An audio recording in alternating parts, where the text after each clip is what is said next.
To make it easier, I have the grid done already. You're welcome. So that way we don't have to get crazy with rulers. Your first step, you all have these plastic cups on your table. You don't have to do this now. Let's just listen, and then we'll go through the steps again. Anywhere on the paper, you are going to put the cup, and you can trace the big edge or the little edge. It doesn't matter. You could do some big. You could do some small. But you are tracing, my friends that are talking, everyone else won't be able to listen. You are tracing circles. Now, if you wanted to, you could even do, half of a circle off the page. I don't think you can really fit any more than 3 circles in this grid. If you see, I have 2 and a half. Yeah, I mean, you don't want to go too crazy. Can I finish? You don't want to go too crazy with the circles, because when we enter where the circles are, that's where it starts to get a little tricky. Let me just adjust our focus here. Okay. So, you have your 2 complementary colors. So you either have yellow or purple, you have red and green, or you have blue and orange. Now I suggest that you start with one color. I suggest you start with one color and then add the other color in later. So, to begin, you're going to want to begin, I think the easiest place is the top corner. And I would work either up and down the paper or side to side. Don't try to go all over randomly. You'll just start getting confused and it'll get a little messed up.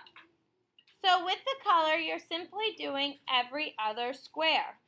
And this is where I want you coloring in nice, getting a strong, vibrant color. If you need to sharpen your pencils, you can. So you're doing every other. Now when we hit our circle, it starts to get confusing. This box is broken up into 2 parts. This we're going to leave white. This we're going to do green. Then this side is going to be green. When you hit the circle, you start to kind of go side to side so that you're keeping with the every other idea.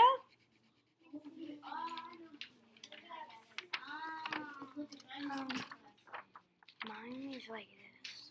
Okay. If you watch my demo. Now I'm not going to go all the way to the bottom because now the squares are normal. So now if I go to my next row, this is going to start off white. This is going to be green. Now my next box is divided in half. Once I hit that pencil, I'm now in a new section, even though it's still in the same box. Then this is going to stay white. Then this will be green, white, green. The top part is white. The bottom half is green.